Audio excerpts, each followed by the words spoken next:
ជំរាបសួរបងប្អូនទាំងអស់គ្នាដែលបានមកកាន់ប៉ុស្តិ៍របស់ខ្ញុំ Cooking with Elissa ថ្ងៃនេះខ្ញុំនឹងធ្វើណែមសាកូចៀនជាមួយទឹកប្រហុកលាយជាមួយម្នាស់ដែលមានរសជាតិឆ្ងាញ់មែនទែនបើបងប្អូនចង់ចេះធ្វើមុខម្ហូបនេះសូមទស្សនាវីដេអូនេះតទៅមុនបងប្អូនយើងត្រូវការម្នាស់ទុំមួយយើងត្រូវការច្រើនដែរប្រហែលពាក់កណ្ដាលឬមួយស៊ីសនម្នាស់យើងឯងយើងចង់បើម្នាស់ធំយើងយកពាក់កណ្ដាលម្នាស់ទូចយើងយកទាំងអស់ទៅហើយឥឡូវនេះយើងចាត់ម្នាស់នឹងសបកចេញហើយយើងខ្វេះយកក្រកវាចេញណាហើយបន្ទាប់មកយើងពុះវាជាពីរហើយជាចំណិតទូចយើងនឹងចិញ្ច្រាំវាឬមួយហាន់វាជាចំណិតល្អិត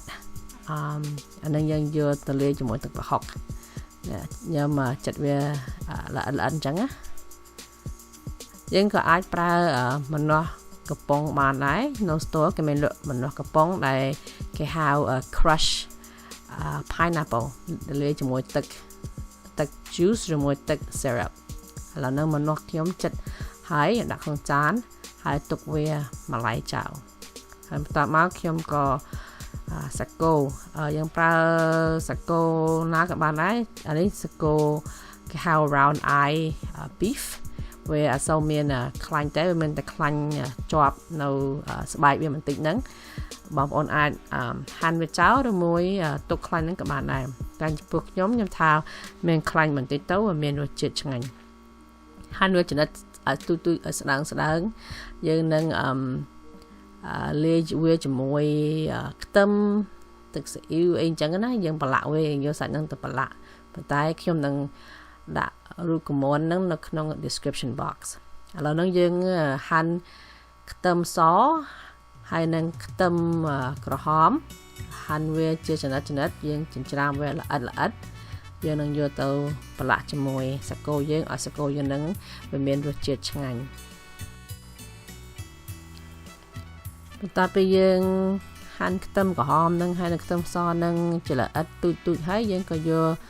វាមកប្រឡាក់ជាមួយសាច់គោរបស់យើងដែលយើងដាក់លាយជាមួយវាឲ្យវាមានរសជាតិឆ្ងាញ់ហើយបន្ទាប់មកខ្ញុំដាក់ទឹកស៊ីអ៊ីវទឹកខ្យងអានេះបើយើងអត់មានទឹកស៊ីអ៊ីវយើងអាចប្រើទឹកត្រីបានដែរវាឆ្ងាញ់ដូចគ្នាអូខេហើយខ្ញុំដាក់ម្សៅស៊ុបស្ករអានេះល្ងសនេះខ្ញុំអត់បានឆ្អិនវាទេប៉ុន្តែបើបងប្អូនចង់ឆ្អិនវាក៏បានដែរវាមានរសជាតិឆ្ងាញ់បន្ថែមទៀតហើយចុងមកក្រោយហ្នឹងខ្ញុំដាក់អាមេរិកបន្តិចហើយយើងច្របល់វាទុកវាចោលម្ល៉េះឲ្យគ្រឿងហ្នឹងចូលលាយជាមួយសាច់យើងឲ្យសព្វហើយបន្ទាប់មកឥឡូវហ្នឹងយើងចាប់ផ្ដើមធ្វើទឹកប្រហុកយើងខ្ញុំបានចិញ្ច្រាំខ្ទឹមក្រហម10000ហើយក្នុងខ្ទឹមសខ្លះលាយជាមួយទឹកប្រហុកយើងអូខេពេលហាន់វាជាចំណិតហើយយើងទុកវាចោលម្ល៉េះហើយឥឡូវនេះម្ទេសស៊ីសនឹងម្ទេសយើងចង់បានប្រមាណយើងចិញ្ច្រាំវាយើងមិនចាំហាន់ទេខ្ញុំគិតថាចិញ្ច្រាំវាប្រហែលលឿនជាងហាន់វារៀងប្រហែលយូរហើយមួយទៀតយើងមិនចាំប្រឡាក់ដៃយើងស្ព្រាមមួយយើងកើបវាជាមួយក្បិតយើងដាក់ក្នុងចានហើយក៏ទុកវាចោលម្ល៉េះម៉ាក់ប្រហុកវិញយើងប្រើប្រហុកម៉ាក់នេះប្រហុកម៉ាក់កំភ្លៀងហើយយើងត្រូវការយកអាផុកណាកេះកិនហើយសាច់ណាបើមិនចឹងទេយើងនឹងចិញ្ច្រាំវាឲ្យមាត់យើងយកប្រើប្រហុកនេះចំពោះទឹកជ្រលក់បើរឿងឆ្លវិញយើងប្រើម៉ាក់ប្រហុកម៉ាក់ផ្សេងទៀតម៉ាក់ត្រីរ៉ស់ហ្នឹងឥឡូវហ្នឹងយើងត្រូវការប្រហុកស្ករត្នោតខ្ទឹមចិញ្ច្រាំដែលយើងបានហើយម្ទេសដែលយើងបានចិញ្ច្រាំហើយនេះយើងត្រូវការក្រូចឆ្មាប្រហែល2ស្លាបព្រាបាយហើយនឹងម្នាស់យើងដែលយើងបានចិតវាជាចំណិតមុនហ្នឹងឥឡូវហ្នឹងចាប់ផ្ដើមមុនដំបូងយើងដាក់ខ្លាញ់ប្រហែល2ស្លាបព្រាបាយនៅក្នុងខ្ទះនេះយើងដាក់ខ្ទឹមសបន្តិចហើយនឹងខ្ទឹមក្រហមហ្នឹងបន្តិចយើងទុកពាក់កណ្ដាលទាំងអស់យើងដាក់អំពងវាឲ្យរាងក្រហមហើយបើយើងដាក់ស្ករត្នោតយើងចូលឥឡូវហ្នឹងរាងក្រហមហើយយើងដាក់ស្ករត្នោតទៅបើយើងអត់មានស្ករត្នោតទេស្ករសប្រើបានដូចគ្នាឥឡូវហ្នឹងយើងដាក់វាឲ្យរាងកូរវាឲ្យ ក្លិន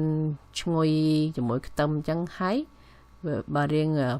វាឡើងពពុះរៀងខាប់បន្តិចបើយើងដាក់ម្នាស់យើងចូល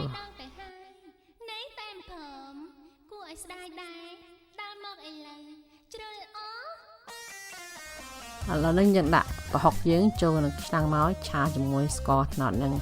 ធំឈ្ងុយមែនតើឥឡូវនេះឆាវាយើងបន្ថយភ្លើងបន្តិចបើយើងអត់បន្ថយទេប្រហុកនឹងខ្ទាតលើយើងហើយយើងមិនចង់ឲ្យប្រឡាក់ខ្លួនយើងទេអូខេយើងកូរវាពី3ត្រឡប់អញ្ចឹងហើយបន្ទាប់មកយើងនឹងដាក់ក្រូចឆ្មាឬមួយក្រូច lemon ដាក់វាឲ្យកាត់ឆ្អាបហើយឲ្យមានរសជាតិជូរច្រាស់បន្តិចខ្ញុំដាក់ប្រហែល2ចំណិតណានេះ2ចំណិតជាមួយ2ស្លាបព្រាបាយយ៉ាងវល់វាអូខេពេលយើងតបមកយើងដាក់ម្នាស់យើងមកនេះម្នាស់នេះឆ្ងាញ់ណាស់បើបងប្អូនធ្លាប់ញ៉ាំប្រហុកជាមួយម្នាស់ហើយអានេះរៀងដូចគ្នាដែរប៉ុន្តែនេះរៀងចំអិនវាមានរសជាតិឆ្ងាញ់ពីព្រោះយើងវាចេញទឹកម្នាស់ឲ្យមានរសជាតិផ្អែមណាគេយើងកូរវាឲ្យសព្វពេលវាឡើងពុះខ្ញុំដាក់ទឹក1ខាប់កុំឲ្យប្រហុកហ្នឹងវាប្រៃពេកហើយយើងកូរវាឲ្យសព្វពេលវាពុះហើយប្រហែល1នាទីអញ្ចឹងទៅយើងក៏ទុកវាចោលម្ល៉េះឲ្យវាត្រជាក់ឥឡូវហ្នឹងយើងបង្វិលមកឆាសាច់យើងឬមួយចៀនសាច់យើងខ្ញុំចៀនជាមួយប៊ឺឲ្យមានរសជាតិខ្ទិះឆ្ងាញ់ខ្ញុំប្រើប៊ឺប្រហែល1ស្លាបព្រាបាយហើយយើងដាក់សាច់យើងហ្នឹងដាក់វាប្រឡោះអញ្ចឹងទៅឲ្យវាលះឆ្អិនហើយលះក្រៀមនេះយើងក៏អាចឆាវាបានដែរឬមួយចៀនវាដូចខ្ញុំចេះខ្ញុំថាចៀនវាអញ្ចេះវាមានរសជាតិឆ្ងាញ់ពីព្រោះវាក្រៀមវាយើងឆាទាំងអស់វារៀងវាលឿនប៉ុន្តែវាអត់រសជាតិវាអត់មានជាតិ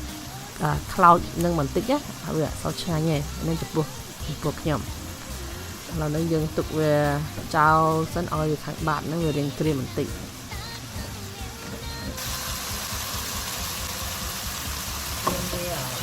ក្រៀមណាស់តែ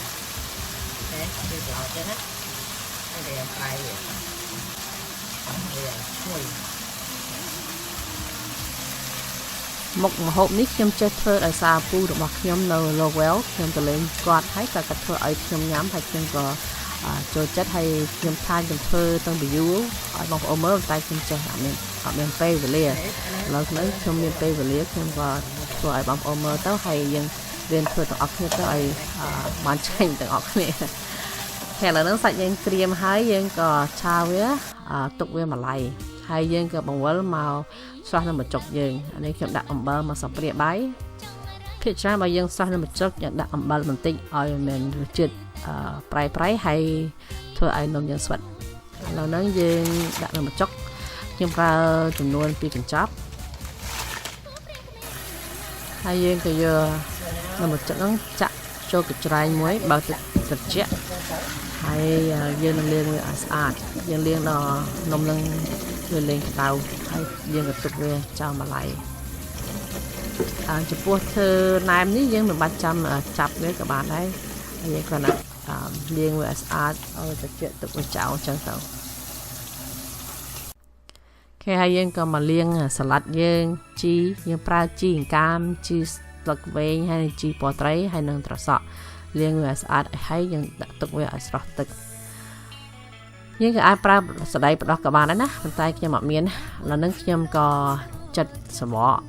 ត្រសក់ហ្នឹងហើយចំពោះត្រសក់វិញខ្ញុំពុះវាជាចំណិតស្ដើងវែងអញ្ចឹងនឹងស្រួលយើងមូលជាមួយណែមហេឥ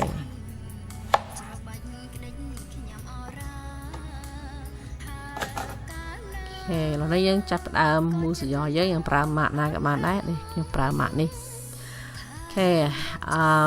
ចំពោះម៉ាក់ហ្នឹងខ្ញុំតាមពិតទៅខ្ញុំអត់ចូលចិត្តទេពីព្រោះវាស្ដើងពេកខ្ញុំធ្លាប់ប្រើតែម៉ាក់កំមុំ3ប៉ុន្តែឃើញមានខ្ញុំតែប្រើម៉ាក់ហ្នឹងទៅម៉ាក់ហ្នឹងអត់សូវល្អទេបងប្អូនមិនចាំពេញទេឥឡូវហ្នឹងយើងចាប់ផ្ដើមយើងដាក់នំបញ្ចុកបន្តិចយើងដាក់ស្លាច់បន្តិចយើងដាក់ជីបើក្មេងៗវាអត់ចូលចិត្តជីយើងមិនចាំដាក់ជីឲ្យវាទេតែយើងចំណូលយើង នេះជីកាមជីអស់នេះសាខ្ញុំដាំនៅមុខផ្ទះរបស់ខ្ញុំយើងដាក់ជីដាក់បន្លែតាមចំណូលចិត្តរបស់យើងយើងដាក់ច្រើនយើងព្រោះជីទាំងអស់នេះវាធ្វើឲ្យសុខភាពយើងក៏ល្អដែរហើយឥឡូវនេះយើងដាក់សាច់គោនេះចំពោះខ្ញុំចិត្តវាជាចំណិតទូចបន្តិចពីព្រោះកូនខ្ញុំខ្ញុំមានកូនទូចហើយចិត្តវាទូចទៅវាស្រួលញ៉ាំបើយើងមនុស្សចាស់យើងដាក់វាធំក៏បានដែរអូខេហើយយើងមើលវាឥឡូវហ្នឹងហើយស្រេចទុកវាឲ្យច្រើនតិចចាំយើងញ៉ាំអូខេឥឡូវហ្នឹងហើយណាណែមរបស់ខ្ញុំចូលចិត្តដាក់ខ្ទឹមក្រហមហើយខ្ទឹមសថែមពីលើទៀតឲ្យវាមានរសជាតិឆ្ងាញ់ហើយនឹងម្ទេសស៊ីសនឹងយើងចង់បានហឹរខ្ញុំចូលចិត្តហឹរដាក់មកសាប់ព្រាហើយយើងកូរវាទៅនេះឆ្ងាញ់ណាស់បងប្អូនសាក់ធ្វើបើចង់ដឹងតើមានរសជាតិយ៉ាងណាហើយយើងក៏ដាក់ទឹកជ្រលក់ហ្នឹងលើណែមយើងបន្តិចមកហើយម្នាស់ហ្នឹងហើយយើងញ៉ាំអូខ្ញុំស្វាក់ទៅមកបាត់ហើយនេះអូឆ្ងាញ់ yes អូខេឥឡូវហ្នឹងវីដេអូយើងចាប់ត្រឹមហ្នឹងហើយរបៀបធ្វើណែមសាគូជាមួយទឹកប្រហុកបំណោះនេះឆ្ងាញ់បងប្អូនមិនជឿសាក់ធ្វើមើលចុះហើយប្រាប់ខ្ញុំផងបើឆ្ងាញ់អូខេខ្ញុំសូមអរគុណដែលបានតាមដានវីដេអូខ្ញុំពីដើមដល់ចប់ដល់ចូលចិត្តសូមចុច like មួយមកណាបើបងប្អូនចង់បានមុខម្ហូបប្លែកដូចដែលខ្ញុំបានធ្វើនេះសូមចុច subscribe មួយមកបងប្អូននឹងបានដំណឹងពេលខ្ញុំបង្ហោះវីដេអូថ្មីអូខេសូមអរគុណចាំជួបគ្នានៅសប្តាហ៍ក្រោយបាយបាយ